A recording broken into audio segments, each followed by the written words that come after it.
Hey everybody, Justin here.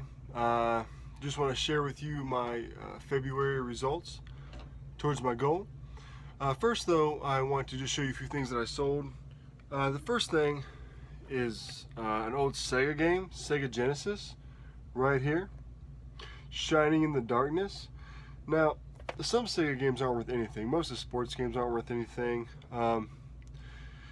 But this one is an RPG, role-playing game, and a lot of times with the older systems, or any system really, the RPGs, the one-player fantasy sort of storylines, they're usually the ones that have the most value. This thing came with the original box, the manual, and the cartridge. I paid $2.99 for this, and they were going anywhere between like 20 and 50. I priced it sort of quicker to move at $29.99. It sat for 2 days, and I sold it for $29.99 plus shipping, about $4 shipping. So about 33 bucks. I'm gonna ship this out tomorrow morning. That's typically what I do. All the sales that I get during the day, I box them up that night, ship them out the next day, or I box them up the next morning and then ship them out that day. I have 1 day shipping down, but I always ship out next day anyway. It just works for my system and helps customers get their stuff quicker and be a little bit happier. The next thing I sold that I want to show you, the only reason I'm showing this one is because I was getting ready to set this video up and it came right across the screen. So I said, well, I'm getting it out anyway, might as well show them. Nothing spectacular. This is a Tommy Bahama extra large half zip sweater. Now the interesting thing about half zip is I always before would have called this a quarter zip, but a little bit of fuzz on there. But evidently on eBay it gives you the option for half zip, and it's acceptable to call them half zip. So I call everything like this half zip. It doesn't have the logo anywhere in the front. It does have the logo green on green here on the side, the Tommy Bahama the swordfish logo. Anyway, I don't remember how much I paid for this. If I paid full price for it, I paid $4.60. If I got it on half off or something, you know, it was a few bucks. I sold it for $26 shipped. I'm pretty sure it didn't go into 90 days because they auctioned everything off after 90 days. I'm guessing below 60 days is what I'm guessing it took that to sell. And I will ship that first class. I'm sorry, not first class. Priority mail in the flat rate envelope, which we all know went up, but it's still, for me, it's about $6.30 to ship that. So those are a few things I sold today that I'm sending out.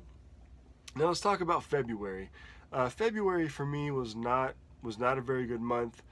My goal for this year is to make $1,000 spendable profit per month, for every month. All right, doing this part-time. If you watched my last video, January went really well for me. January I made $1,900 profit. That's minus all the expenses, all the fees, all the product cost, everything. Now, as I said before, some of that product I still have. I haven't got it listed, so I realize that's an asset. But again, I'm interested in real numbers here, money that I can spend.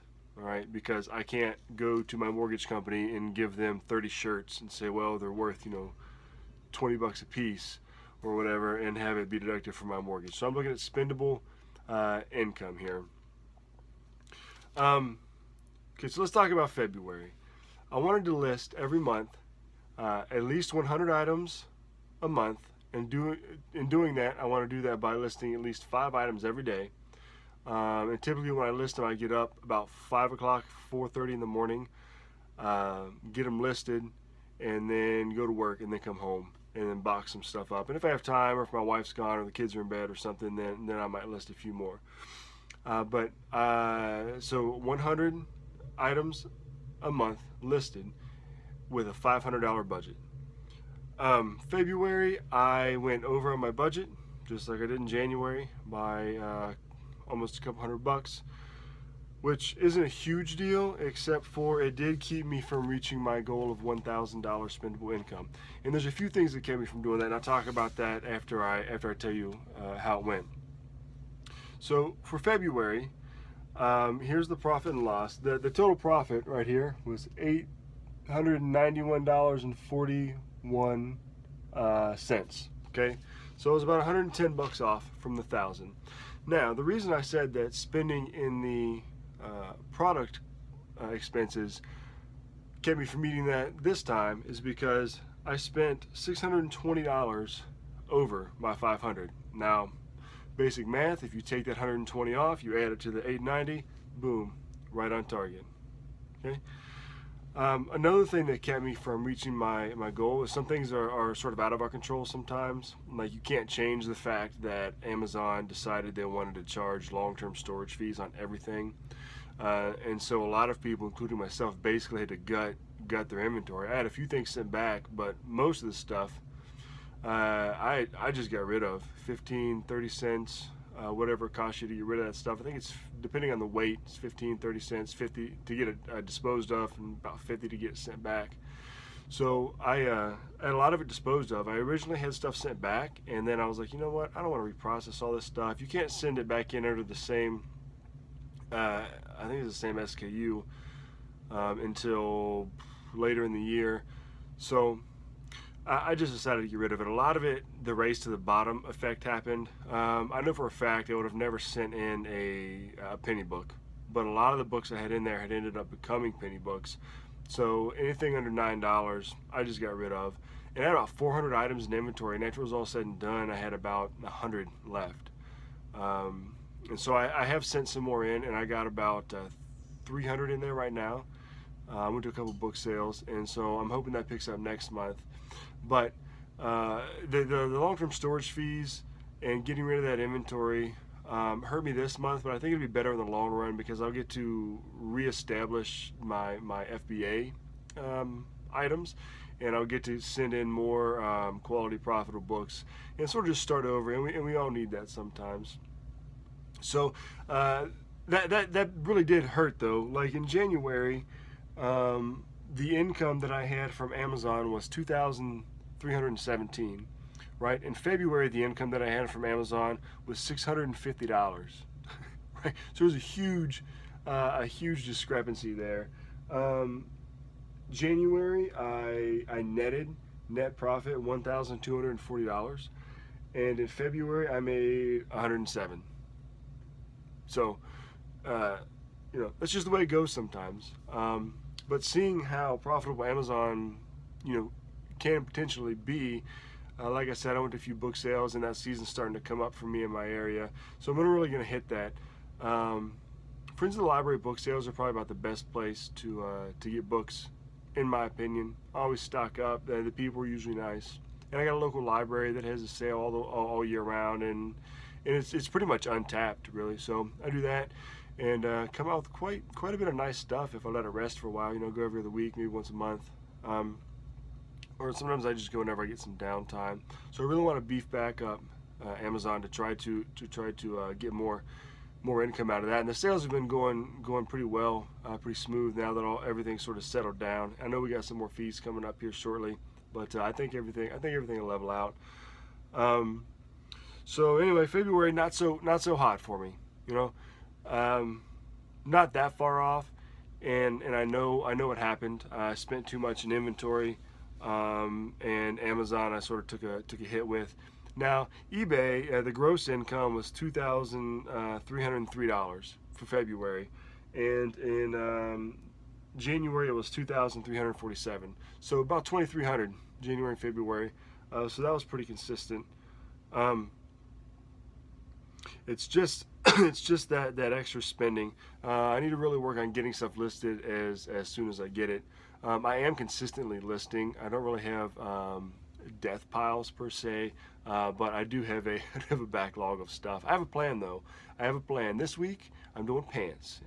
I've got a big stack of pants, and I already got like 10 of them up since yesterday. And I got to take some more pictures of them tonight, get some more listed. I want all the pants gone and stored in some of these totes. So get them gone, and then next I'll probably do blazers. Blazers take up space, and I pack them up. They just take a while to process, and so I don't really get excited about processing them, but I got to get them gone. So I got a plan, right? Listing wise, February, I did 120, so 20 over my 100. So that was really good. did 131 in January, so I'm consistently listing over my goal. And if you have a goal of listing, which I recommend you do, once you get it down and you're used to it, add some onto it. For example, if I list 5 things for 5 days a week, right? That's 100, roughly, that's 100 items a month, okay? Well, say you want to increase that. Well, how are you going to do that? Let's say you just add 1 a day, 1 extra item a day, okay? Then that's going to put you to 120 a month, right? And so that's going to take you up 20 listings a month. That's going to add up, over time. So stick with the plan that you have for listing, and that's what I'm going to do. Next month I'm hoping it'll be better. I'm going to focus on listing more and not sourcing as much. At least that's what I tell myself every month. But it's hard for me not to go out and on certain days of the week, like the weekends, for example, go out and source a lot in one day and then come back. I mean, I enjoy it. And I'm listing consistently, so the items are getting up, but I want to have that capital in. And I got some other ideas too. I got a bunch of Legos from the 90s. I have a whole tub. You see these tubs back here? I have one that's almost 3/4 of the way full with 90s Legos. And they're just sitting there. I didn't buy them or anything. I had them left over from when I was a kid. My mom gave them to me. But, there's some money in that. And I would like to get those up and listed. So I felt like piecing them out. And honestly, men's dress shirts and just regular shirts are the easiest thing for me to list. I just throw them on the mannequin, take the pictures, do the measurements. And so my tendency is to do a bunch of those. And then the stuff like pants, which I don't really have a perfect place to take pictures of them at, fall by the wayside, and blazers, which I hate doing fall by the wayside. But some of the things that I do to get more listings up, I take pictures of things that don't need to be measured also. Like I mainly do clothes and send books into FBA, but I do other stuff too, like toys. And the things that don't need to be measured, I can pull those up at work, like on my downtime, like at lunch or something, and I can list them. Like today I listed 2 Nerf guns, listed a few things that I had pictures of, and I knew the information that I needed to know about them, and I listed them. So I got 2 things listed while I was at work today. On my lunch break. So I'd encourage you guys to do that too. You gotta find ways to meet your goals. You've got to make it happen. You've got to have some things in a business that are musts. And I'm not talking unattainable things or pushing family to the side or anything like that. But it's got to be reasonable goals that are a must. You don't let anything get in the way of that. I didn't like getting up at 4:30, 5 o'clock in the morning when I first started doing it, but I'm starting to get into the routine of it, and sometimes I get up later and I only get 2 or 3 things listed, and then I have to do the rest when I get home. But I try to set a goal of 5 a day, Monday through Friday, and I'm increasing that slowly. Now I'm trying to get 6 a day, and then sort of when the wife's not here, the kids are in bed, and I got some free time, if I have extra pictures, I'm just listing them that I have left over. Like tonight, for example, wife's out of town for a couple days. I just listed, before I did this video, the last thing that I had pictures of that hadn't been listed. So guess what I get to do tonight? I'm gonna take pictures. That's what I'm gonna do. I'm gonna take pictures of some pants. I'm gonna take pictures of some dress shirts. I'm gonna take pictures of some toys. And then if I'm not too tired after all that, I might list some. If not, I'll get up early in the morning and I'll get them listed. Or I'll list some of the toys and the stuff that don't need to be measured at work tomorrow, right? So you have to stay consistent. I'm trying to stay consistent and find time to do it. In February was sort of a shame, I guess, but you learn from your mistakes at the same time.